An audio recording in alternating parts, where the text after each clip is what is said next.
takut di-skip aja, kali ini aku mau ceritain kisah horor yang dialamin sama wawa aku yang kita sebut aja namanya Nina, Wak ya. Jadi kejadian ini Nina alami pada saat dia ini bekerja di sebuah restoran bintang 5 di Jakarta.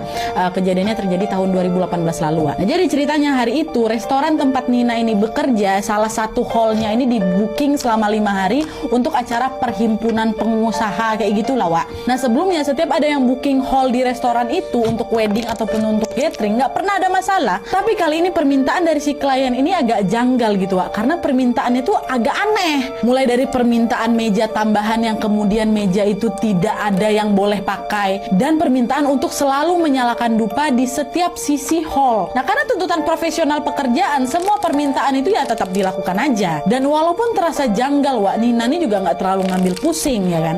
Nah, hari pertama sampai hari ketiga acaranya berlangsung dengan lancar, nggak ada apa-apa nih. Sampailah tiba di hari keempat, tepatnya sekitar jam 9 malam, salah satu temannya Nina ini kesurupan dan dia berbicara pakai bahasa Mandarin, Wak, yang intinya dia minta acara itu untuk dihentikan. Nah, temannya Nina yang kesurupan ini teriak kencang kali, Wak, sampai-sampai terdengar di pos security depan, Wak. Padahal jaraknya lumayan jauh loh, Wak, sekitar 500 meter lah gitu. Tapi sayangnya pada saat itu manajer restoran itu tetap meminta acara ini ya udahlah tetap berlangsung aja lah gitu. Mereka udah bayar, udahlah acara tetap dilangsungkan tuh. Nah, singkat cerita setelah acara ini tetap berlangsung, Wak, Nina pun mengalami kejadian yang nggak masuk akal juga, dimana pada saat dia membawa makanan panas menggunakan tray atau nampan untuk disajikan, tiba-tiba saja Nina ini merasa kayak ada yang narik kakinya gitu loh, Wak. Ditarik gitu kan, otomatis terjatuh lah si Nina dan membuat semua makanan panas yang sedang Nina bawa itu tumpah semua. Nah, anehnya setelah kejadian makanan tumpah itu, Nina merasa badannya sebelah kanan itu kayak nggak bisa gerak, Wak, kayak orang stroke. Nina nggak ngerasa sakit apa kayak gimana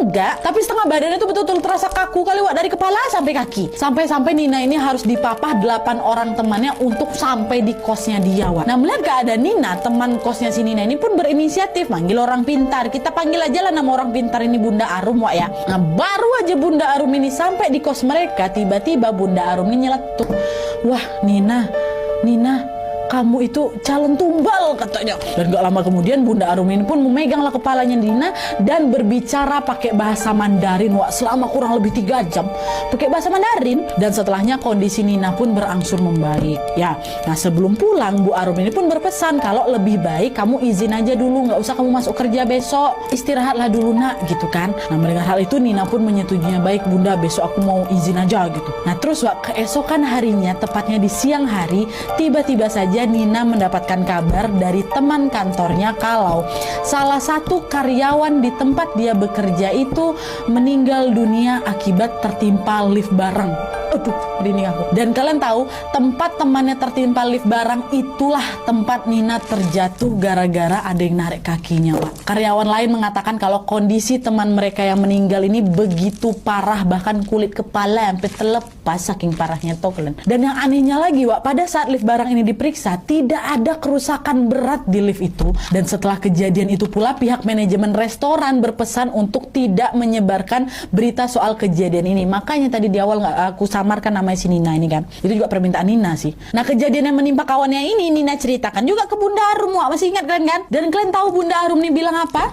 Jadi ternyata salah satu pengusaha yang datang ke acara kemarin itu melakukan perjanjian pesugihan agar usahanya lancar. Nah, imbalan atau tumbal yang dibutuhkan adalah jiwa manusia yang sedang menstruasi yang berada tidak jauh dari tamu tersebut. Nah, sebenarnya yang mau ditumbali siapa? Itulah Nina, tapi meleset, kenalah ke kawan dia yang lain, Wak. Dan akhirnya sejak kejadian karyawan meninggal tertimpa lift itu, satu persatu karyawan pun resign semua, termasuk Nina.